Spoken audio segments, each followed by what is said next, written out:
ખોરાક બનાવે છે એના વિશે આપણે ડિસ્કશન કર્યું હતું. It's call autotrophic nutrition. એમાં આપણે એક મોસ્ટ આઈએમપી ઇક્વેશન જોયું હતું કે તે સનલાઇટનો ઉપયોગ કરી કાર્બન ડાયોક્સાઇડ પ્લસ H2O નો ઉપયોગ કરે છે, જે ગ્રીન પ્લાન્ટ હોય એ, અને C6H12O6 glucose plus oxygen plus H2O છૂટું પડે છે. તો હતું ઓટોટ્રોપિક. હવે જોઈશું વિષમ પોષી પોષણ, હિટ્રોટ્રોપિક ન્યુટ્રિશન. હવે ગાઈઝ આમાં શું થાય છે એનું આપણે ડિસ્કશન કરીએ. તો ગાઈઝ આપણે જાણીએ છીએ કે બધી જે વનસ્પતિ, બધા જે પ્રાણીઓ હોય તે પોતપોતાનું પોષણ અલગ અલગ રીતે એબ્ઝોર્બ કરે. સપોઝ કે હું કોઈ કાવ એટલે કે ગાયની વાત કરું તો તેનું પોષણ કઈ રીતે લે એ આપણને ખબર છે, તે તેનો ખોરાક કઈ રીતે લે આપણને ખબર છે. પરંતુ આપણે સપોઝ ટાઈગરની વાત કરતા હોઈએ તો તેનું જે કુક ફૂડ એબ્ઝોર્બ કરવાની જે ક્રિયા છે એ ગાય એટલે કે કાવ કરતાં બિલકુલ ઓપોઝિટ છે. એટલે જુદા જુદા પ્રાણીઓ, જુદા જુદા ઇન્સેક્ટ, જુદા જુદા જંતુઓ, જુદા જુદા બર્ડ, બધાની એક્ટિવિટી અલગ અલગ હોય. કઈ રીતે ફૂડ એબ્ઝોર્બ કરે છે, કઈ રીતે તેનું ન્યુટ્રિશન થાય છે, પોષણ થાય છે, બધું અલગ અલગ હોય છે. તો guys each organism is adapted to its environment. પ્રત્યેક સજીવ પોતાના પર્યાવરણ સાથે અનુકૂલિત હોય છે. The form of nutrition differs depending on the type and availability of food material as well as how it is obtained by organism. શું કહે છે? આહાર સ્વરૂપના આધારે, પ્રાપ્યતાના આધારે પોષણની રીત વિવિધ પ્રકારની હોઈ શકે છે. ઓકે, પછી શું કહે? For example, whether the food source is stationary or mobile would allow difference in how the food is accessed and what is the nutrient apparatus used by cow and lion. મેં કીધું તેમ સિંહ અને ગાયની વાત કરીએ આપણે તો તેમનું પોતપોતાની અલગ અલગ રીતથી તે ફૂડને એબ્ઝોર્બ કરે છે, પોષણ કઈ રીતે મેળવે છે, અલગ અલગ હોય. ઓકે, સપોઝ કે ગાઈઝ આપણે કોઈ એક્ઝામ્પલ આપું છું, bread mould, yeast. Bread mould, yeast and mushroom, આનું એક્ઝામ્પલ આપું તો એ લોકો શું કરે કે તેઓ ખોરાક શરીરની બહાર તેનું શોષણ કરે છે, બહારથી.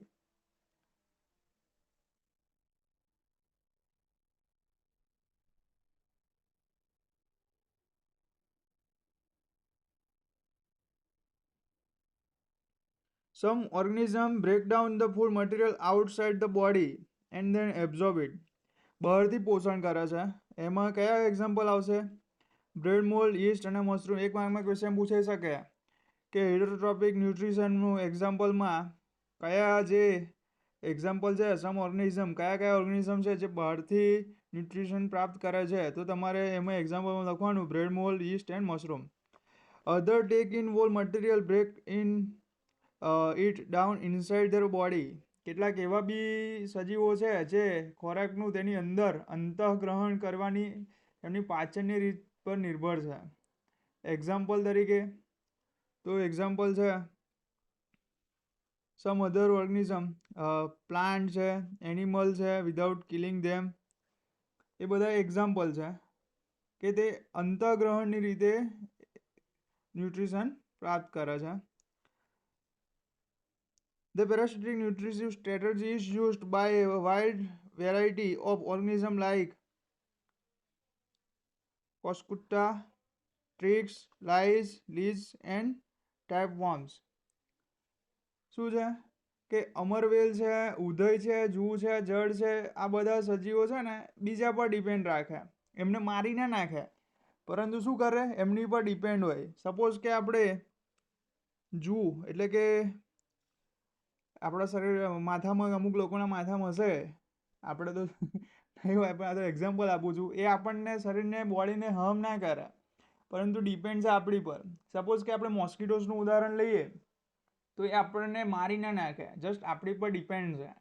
Okay, understand. તો આ કઈ રીતે એ એનું ન્યુટ્રિશન એટલે કે એનું ફૂડ એબ્ઝોર્બ કરે છે, પ્રાપ્ત કરે છે, તો ખબર પડે આપણને. એનું એક્ઝામ્પલ લઈએ તો ઉદય હોય તો ઉદય શું કરે, એ કોઈને ઇફેક્ટ ના કરે, કોઈને હાર્મ ના પહોંચાડે, બટ એ રીતે એનું ન્યુટ્રિશન એટલે કે પોષણ પ્રાપ્ત કરે છે.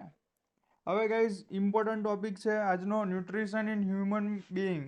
આપણા શરીરમાં જે ખોરાક બોડીમાં જાય છે તો તે બોડીમાં જઈને તેનું શું થાય છે, કઈ રીતે તે આપણે ફૂડ એટલે ફૂડમાંથી કઈ રીતે ન્યુટ્રિશન પોષણ મળે છે એના વિશેનો ઇમ્પોર્ટન્ટ ટોપિક છે. એક્ઝામમાં પૂછાય જ છે, આઈએમપી ક્વેશ્ચન છે. તો હું ચલાવું છું, ધ્યાન આપજો બધા.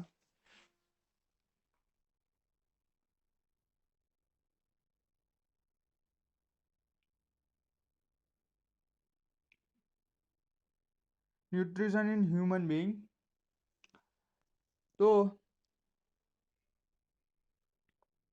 જે પાચન માર્ગ છે એ કેટલે સુધી એક્ટિવ છે, કઈથી કઈ સુધી એ પ્રસરેલો છે, એ આપણે જાણ હોવી જોઈએ. તો આપણે જે ખોરાક લઈએ છીએ ફૂડ, તો the alimentary canal is basically a long tube extending from the mouth to anus. જે ફિગરમાં દર્શાવ્યું છે, તો અહીંથી સ્ટાર્ટ થાય અને આટલે સુધી આ જે એનસ છે આટલે સુધીનો આપણો આખી એક એક્ટિવિટી છે ખોરાક પચનની, એબ્ઝોર્બ કરીએ છીએ જે ન્યુટ્રિશન પોષણ કઈ રીતે થાય છે એની આખી એક્ટિવિટી છે. ઓકે, તો આ એક્ઝામમાં પૂછાય જ છે, તમારે આ દોરીને મોઢે કરી દેવાનું છે. એ ઇમ્પોર્ટન્ટ ટોપિક છે કે આપણા શરીરમાં ખોરાકનું પાચન કઈ રીતે થાય. ન્યુટ્રિશન ઇન હ્યુમન બિઈંગ એક્ઝામમાં પૂછાય જ છે, એવરી એક્ઝામમાં બોર્ડમાં. સો પ્લીઝ આ ટોપિક તમે મોઢે કરી જ દેજો. તો સ્ટાર્ટ કઈથી થાય છે? The alimentary canal is basically a long tube extending from mouth to anus. We can see the tube has different parts.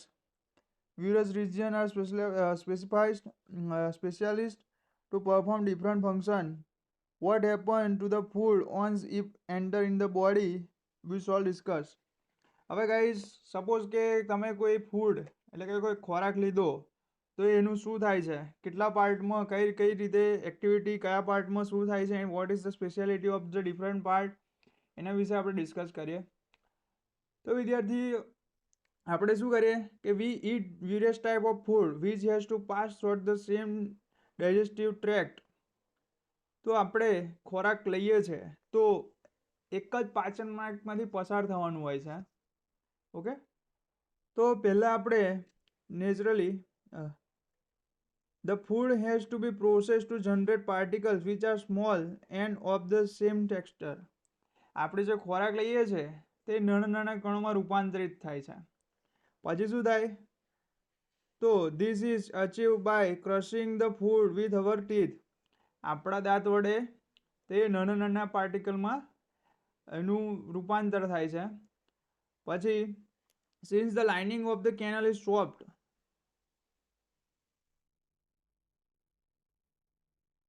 જે પાચન માર્ગનું જે સ્તર હોય છે તે ખૂબ જ નાજુક હોય છે, તેથી એને સોફ્ટ બનાવવા માટે, ખોરાકને સોફ્ટ બનાવવા માટે the food is also wet to make its passage smooth.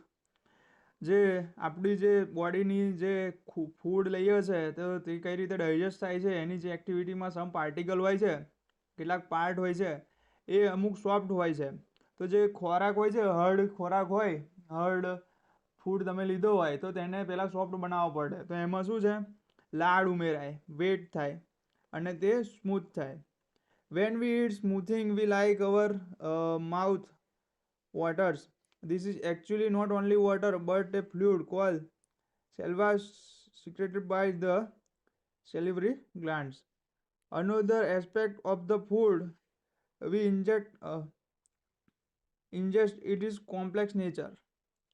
શું છે કે જે ખોરાક ભીનો કર્યો, ઓકે, જ્યારે આપણે આપણી પસંદગીનો કોઈ પદાર્થ ખાઈએ છીએ ત્યારે આપણા મુખમાં પાણી આવે છે. ખરેખર પાણી નથી, શું છે, લાળ ગ્રંથિમાંથી સ્ત્રવતો એક પ્રકારનો રસ છે જેને લાળ રસ કહીએ છીએ. ઓકે, તો લાળ રસ છે એ જુદા જુદા ડિફિકલ્ટ રચના ધરાવે છે. એની જે આખી સ્ટ્રક્ચર છે એ બાયોલોજીમાં તમારે નેક્સ્ટ 11-12માં ભણવામાં આવશે. અહીં આપણે જસ્ટ ઇમ્પોર્ટન્ટ શું છે કે જે આપણે ખોરાક જોઈએ છે ત્યારે જે આપણા મોંમાં પાણી આવે છે તો એ શું છે? એક પ્રકારનો લાળ રસ છે. શું છે? લાળ રસ, salivary glands. Another aspect of the food we ingest it is complex nature. If it is to be absorbed from the alimentary canal, it has to be taken into smaller molecules. This is done with the help of biological catalysts called enzymes. હવે વિદ્યાર્થી મિત્રો, જે ખોરાક લઈએ છે તો એનું શોષણ કેટલાક ઉદ્દીપકો, જૈવિક ઉદ્દીપકો દ્વારા થાય. કેમ? કેમ કે આપણે જે ખોરાક લઈએ છે ફર્સ્ટ એનું શું થાય? માઉથમાં જાય, મોઢામાં જાય. પછી જે ટીથ હોય એના વડે ક્રશ થાય, પછી તેમાં લાળ રસ ઉમેરાય. તો ખોરાક શું થાય? એકદમ પોચો બને, સોફ્ટ બને અને જે ડાયજેસ્ટ થવામાં એ સરળ રહે. પરંતુ જે એક્ટિવિટી છે એમાં જે લાળ રસ ઉમેરાયો તો એને શું કહેવાય? એક પ્રકારનો ઉત્સેચક કહેવાય. ઉદ્દીપક કોને કહેવાય એ તો ખબર હશે તમને. એક્ટિવિટીમાં પ્રેઝન્ટ હોય પરંતુ એક્ટિવિટીમાં પાર્ટ ના લે. Okay. The saliva contains an enzyme called salivary amylase that breaks down starch with this complex molecule to give simple sugar.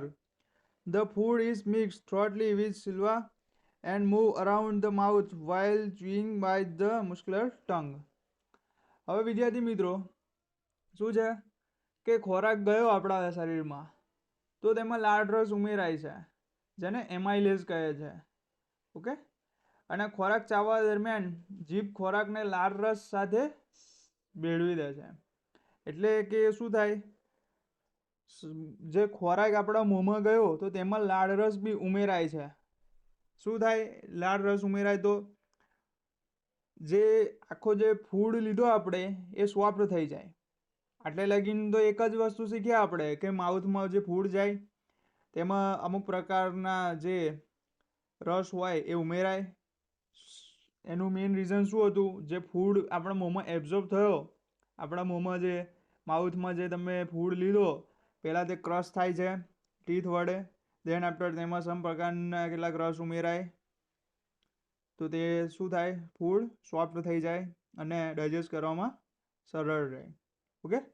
હવે વિદ્યાર્થી મિત્રો, આગળ શું છે કે અમુક જે એક્ટિવિટી હોય એ એની એ જ રીતમાં થાય, એની એ જ રીતે થાય. તમે અહીંથી ફૂડ લો તો અહીંયા ડાયરેક્ટ આવી જાય એવું ના થાય. એના સ્ટેપ બાય સ્ટેપ જ એનું ડાયજેસ્ટ થાય. So it is necessary to move the food in a regular manner along the digestive tube so that it can be processed properly in each part. The lining of the canal has muscles that contract rhythmically in order to push the food forward. These spastic movements occur all along the gut. હવે પાચન માર્ગમાં દરેક ભાગમાં ખોરાકની નિયમિત રીત, ગતિ અને તેના નિયમની રીતે થાય છે. દરેક જે પાર્ટ છે, એવરી પાર્ટ, એમાં જે એક્ટિવિટી થાય છે એ એની મેનરમાં જ થાય. પાચન માર્ગમાં લયબદ્ધ સંકોચન પામીને ખોરાક આગળ ધકેલી દે છે તેવા સ્નાયુ આવેલા હોય છે, મસ્કલ આવેલા હોય છે. તો તે શું કરે? જે અહીંયા જે આપણે ફૂડ લીધો તો તે મસ્કલના લીધે તે નીચે આવે છે ધીરે ધીરે. એ મસ્કલ શું કરે? સ્નાયુ હોય છે તે ફૂડને નીચેની તરફ ધકેલે છે. ઓકે.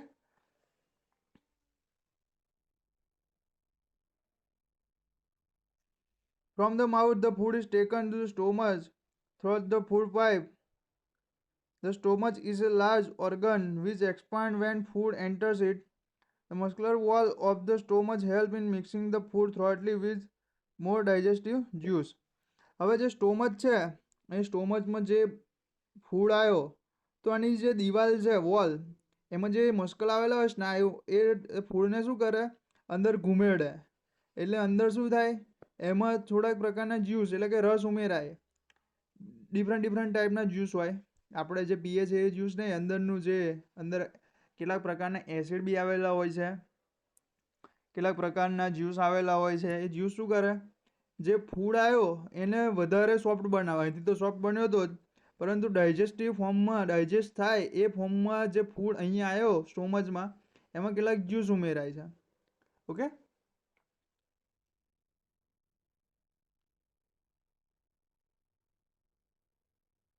તો મુખથી જઠર સુધી ખોરાક અન્નનળી દ્વારા લઈ જવામાં આવે છે. આ છે અન્નનળી. અહીંયા સ્ટોમચમાં આવી ફૂડ આવ્યો સ્ટોમચમાં, તો અહીંયા પાચન ક્રિયાની શરૂઆત થાય. હવે અહીંયા કેટલાક પાચક રસ ઉમેરાય છે, જ્યુસ, કેટલાક સમ ટાઈપ્સ ઓફ જ્યુસ અહીંયા એડ થાય છે. The digestion in stomach is taken care by gastric glands present in the wall of the stomach. પાચનનું કાર્ય જઠર ગ્રંથિ દ્વારા કરવામાં આવે છે. આ જઠર ગ્રંથિઓ શું કરે, HCl hydrochloric acid, this release hydrochloric acid protein digesting enzyme call pepsin. હવે વિદ્યાર્થી મિત્રો, મેં કીધું તેમ કેટલીક ગ્રંથિઓ કેટલાક પ્રકારના એસિડ ધરાવે છે. તો એમાં HCl છે. HCl પછી પ્રોટીનનો પાચક ઉત્સેચક પેપ્સિન. તમને એક માર્કમાં એક્ઝામ પૂછાઈ શકે તે કે પ્રોટીનનો એક ડાયજેસ્ટિવ એન્ઝાઇમ કયો છે, તો તમારે એક માર્કનો ક્વેશ્ચન આવડવો જોઈએ કે પેપ્સિન એ પ્રોટીનનો એક એન્ઝાઇમ છે. And Muscus, the hydrochloric acid creates an acidic medium which facilitates the action of enzyme pepsin. What other function do you think is served by the acid? The muscus protects the inner lining of the stomach from the action of acid under normal condition. હવે વિદ્યાર્થી મિત્રો, જે acid ઉમેર્યો તો શું કરે, hydrochloric acid acidic માધ્યમ તૈયાર કરે છે, એસિડિક માધ્યમ તૈયાર કરે છે, જે પેપ્સિન ઉત્સેચકની પ્રક્રિયામાં મદદરૂપ થાય છે. તો HClનું સેકન્ડ વર્ક શું છે, તો એ શું કરે છે કે જે સ્ટોમચ હતું, હવે એમાં જે તમે બહારથી એસિડિક ખોરાક લો છો, તો એ HCl બહારથી આવેલા ખોરાક HCl યુક્ત જે તમે ફૂડ લીધો એનાથી આપણી બોડીને પ્રોટેક્ટ કરે છે. તો તમને એસિડિટી થાય એવી કોઈ પ્રોબ્લેમ હોય સ્ટોમચની, તો એ એના લીધે થાય. જો તમારા શરીરમાં HCl છે, પહેલેથી એવા કંઈ જ્યુસ ક્રિએટ થતા ના હોય, તો તમને ખોરાક ડાયજેસ્ટ કરવામાં ડિફિકલ્ટી આવે. તો અહીંયા શું છે કે હાઇડ્રોક્લોરિક એસિડ ક્રિએટ થાય છે, તેના કારણે મીડિયમ એસિડિક થઈ જાય. ઓકે, સમજ પડે છે? સ્ટોમચમાં કઈ એક્ટિવિટી થાય. સેકન્ડ IMP ક્વેશ્ચન શું હતો કે એન્ઝાઇમ કયો હોય પ્રોટીનનો ડાયજેસ્ટિંગ એન્ઝાઇમ, તો પેપ્સિન. એ બી એ તમારે યાદ રાખવાનું છે. ઓકે, તો પહેલાં શું કર્યું, ખોરાક ફૂડ છે એ તમારા માઉથમાં આવ્યો, ત્યાં ક્રશ થયો, તેમાં કેટલાક પ્રકારના રસ એડ થયા, જ્યુસ એડ થયા, આથી ખોરાક શું સોફ્ટ બન્યો. પછી આ નળી મારફતે કઈ આવ્યો, સ્ટોમચમાં આવ્યો, ત્યાં તે ક્રશ થયો, અંદર જે મસ્કલ આવેલા હોય વોલના મસ્કલ, એના કારણે તે ખોરાક વધારે પડતો સોફ્ટ બન્યો. ઓકે, પછી સેકન્ડ શું થયું, જે પ્રોટીનના એન્ઝાઇમ હોય પેપ્સિન, એના કારણે બી તેનું વિઘટન થયું. ઓકે, હવે next, the exit food from the stomach is regulated by sphygmatical muscle which release its small amount into small intestine. From the stomach the food now enters the small intestine. શું કહેવાય છે એને ગુજરાતીમાં, એમાં જોવું પડશે. Weight,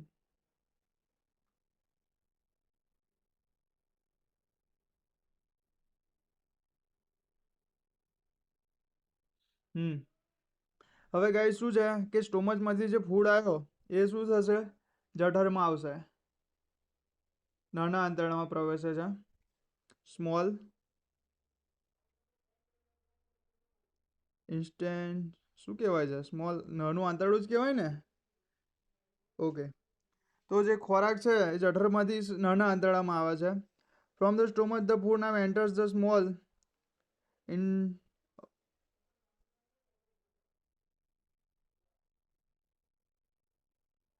weight guys, call આવે છે, just wait 1 minute. intestine. intestine, intestine, intestine, intestine, intestine, intestine, intestine, intestine, intestine.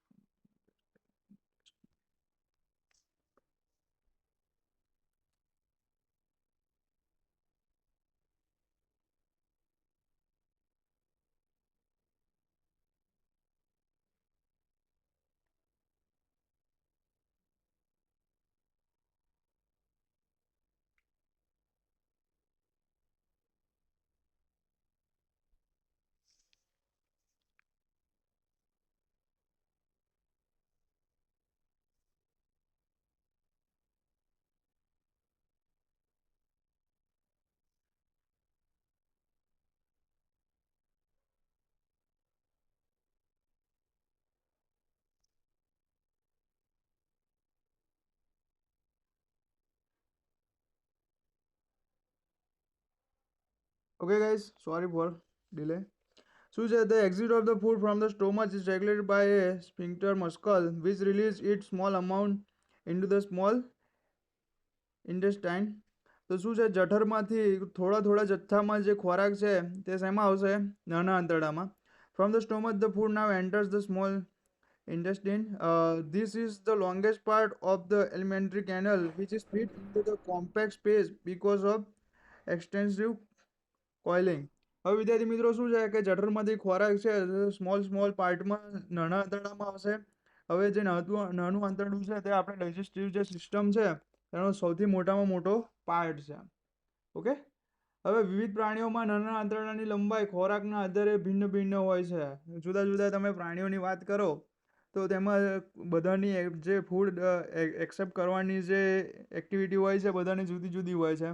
Suppose કે તમે એલિફન્ટની વાત કરો તો તેનો ફૂડ કેટલા પ્રમાણમાં હોય તમને ખબર છે, તો તેનું જે નાનું આંતરડું એટલે કે સ્મોલ ઇન્ટેસ્ટિન હોય છે એ મોટું હોય. આમ તો નાનું આંતરડું કહેવાય પરંતુ એની લંબાઈ બધામાં અલગ અલગ હોય. The length of the small intestine differs in various animals depending on the food they eat. Herbivores eating grass need a longer small intestine to allow the cellulose to be digested. Meat is easier to digest, hence carnivores like tigers have a shorter small intestine. હવે વિદ્યાર્થી મિત્રો જે પ્રાણીઓ ઘાસ એટલે કે લીલી વનસ્પતિ ખાય છે તો તેમની એક્ટિવિટી એટલે કે ડાયજેસ્ટ કરવાની જે પ્રોસેસ છે તે વેરી લોંગ હોય. આથી તેમનું જે સ્મોલ ઇન્ટેસ્ટાઇન હોય છે નાનું આંતરડું એ એની જે રચના હોય છે એ મોટી હોય છે. પરંતુ જે કાર્નિવર્સ છે લાઈક ટાઈગર છે, પછી લાયન છે, એ બધા પ્રાણીઓનું નાનું આંતરડું હોય છે એ એકદમ ટૂંકું હોય છે. ઓકે. તો હવે નાના આંતરડાની વાત આવી. હવે તો નાના આંતરડા પછી શું થશે? મોટા આંતરડામાં ખોરાક જશે. તો જે સ્મોલ ઇન્ટેસ્ટાઇન હોય છે is the site of the complete digestion of carbohydrates, proteins and fat. નાના આંતરડામાં શેનું ડાયજેશન થાય છે? Carbohydrate, protein and fats. It receives the secretions of the liver and pancreas for this purpose. The food coming from the stomach is acidic and has to be made alkaline for the pancreatic enzymes to act. Bile juice from the liver accompanies this in addition to acting on fats. હવે વિદ્યાર્થી મિત્રો નાનું આંતરડું શું છે? જે small intestine હોય છે એ શું કરે? એ કાર્બોદિત, પ્રોટીન અને ચરબી એનું પાચન કરે છે. આ કાર્ય માટે યકૃત અને સ્વાદુપિંડના સ્ત્રાવો, દ્રવ્યો કે પદાર્થોને મેળવે છે. હવે જઠરમાંથી જે ખોરાક આવ્યો સ્ટોમચમાંથી તો તે એસિડિક હોય છે. તો સ્વાદુપિંડ હોય તો તેને ઉત્સેચકોની ક્રિયા માટે આલ્કલાઈ બનાવે છે. મેડ ઇટ આલ્કલાઇન. અહીં રહ્યું કઈ ગયું? Stomach is acidic and has to alkaline for the pancreatic enzyme to act. હવે વિદ્યાર્થી મિત્રો નાના આંતરડામાંથી શું થાય છે? ખોરાક સ્વાદુપિંડમાંથી કેટલાક ઉત્સેચકોની હાજરીમાં આલ્કલાઈ બનાવે છે. ઓકે, આઈ નો તમને બધાને અધર જાય છે, પરંતુ ઇમ્પોર્ટન્ટ ટોપિક છે તો બધાએ પોતે રીડ કરવો, અને ના સમજ પડે તો યુટ્યુબ ચેનલ છે, કેટલી બધી યુટ્યુબ ચેનલ છે, તમે એનો બી ઉપયોગ લઈ શકો છો. ક્લિયર વર્ડમાં જ કહું છું, biology is not my subject is physics and maths. તો બી હું કવર તો કરીશ જ. ના સમજ પડે તો તમે 10 વાર પૂછો, આપણે 10 વાર ટોપિક ચલાવીશું, don't mind. Now we'll solve to break down into smaller global, increasing the efficiency of enzyme action. This is similar to the emulsifying action of soaps on diet. Then we have learned about in chapter 4. Chapter 4 ચાલશે ત્યારે આપણે discuss કરી લઈશું. Then pancreatic separates pancreatic juice which contains enzyme like trypsin and digesting protein leaves for breaking down emulsifies fat. The wall of the small intestine contains glands which secretes intestinal juice. The enzyme present it in finally convert to the protein to amino acid, complex carbohydrates into glucose and fats into fatty acid and glycol. સમજાવું guys, ઇંગ્લિશમાં તો વધારે જ જશે તમને. તો શું છે કે નાનું આંતરડું છે કાર્બોદિત, પ્રોટીન અને ચરબીનું પૂર્ણ પાચન કરે છે. આ કાર્ય માટે યકૃત અને સ્વાદુપિંડના સ્ત્રાવી દ્રવ્યો ને પદાર્થોને મેળવે છે. જે જઠરમાંથી ખોરાક આવ્યો તે એસિડિક હોય છે, અને સ્વાદુપિંડના ઉત્સેચકોની ક્રિયા માટે આલ્કલાઈ બનાવવામાં આવે છે. હવે યકૃતમાંથી શું થાય તો પિત્તરસ સ્ત્રવે છે, અને ચરબી પર પ્રક્રિયા કરવામાં તે ઉપયોગી થાય છે. નાના આંતરડામાંથી ચરબી મોટા ગોલકોના સ્વરૂપમાં હોય છે, જેથી ઉત્સેચકોનું કાર્ય મુશ્કેલ હોય છે. હવે પિત્તક્ષારો તેઓને વિખંડિત કરીને નાના ગોલકોમાં રૂપાંતરિત કરે છે, જેથી ઉત્સેચકોની ક્રિયાશીલતા વધે છે. ઓકે, હવે પ્રોટીનના પાચન માટે ટ્રિપ્સિન ઉત્સેચક છે. હવે યુ ગાઈસ નો કે પ્રોટીન છે એનો ડાયજેસ્ટ કરવા માટે ઇમ્પોર્ટન્ટ ઉત્સેચક કયો છે, તો કયો છે ટ્રિપ્સિન. એ તમારે મોઢે રાખવાનું છે. The enzyme present it is finally convert proteins into amino acid. જે એન્ઝાઇમ છે એ શું કરે છે, convert protein into amino acid, complex carbohydrates into glucose, fats into fatty acid and glycol. Okay, તો જે ટ્રિપ્સિન હતો પ્રોટીનનું એમિનો એસિડના જટિલ કાર્બોદિત ગ્લુકોઝમાં અને ચરબીનું ફેટી એસિડમાં અને ગ્લિસરોલમાં રૂપાંતર કરે છે. ઓકે, હવે પાચિત ખોરાકનું આંત્રમાર્ગની દિવાલમાં અભિશોષણ થાય છે. નાના આંતરડાના અસ્તરમાં અસંખ્ય આંગળી જેવા પ્રવર્ધકો હોય છે, જેને રસાંકુરો કહે છે. Digested food is taken up the wall of intestine. The inner lining of the small intestine has numerous figure-like projection called villi, which increase the surface area of absorption. These villi are richly supplied with blood vessels which take the absorbed food to and every cell of the body, where it is utilized for absorbing energy, building up new tissues and the repair of all tissues. હવે વિદ્યાર્થી મિત્રો શું છે કે નાના આંતરડામાં small intestine હોય છે, તેમાં આંગળી જેવા કેટલાક પ્રવર્ધકો હોય છે, જેને રસાંકુરો કહેવામાં આવે છે. ઓકે, રસાંકુરોમાં રુધિર વાહિનીઓ વધુ માત્રામાં હોય છે, જે ખોરાકનું અભિશોષણ કરીને શરીરના પ્રત્યેક કોષો સુધી ખોરાક પહોંચાડે છે. તો તમને 2 માર્કમાં પૂછાઈ શકે કે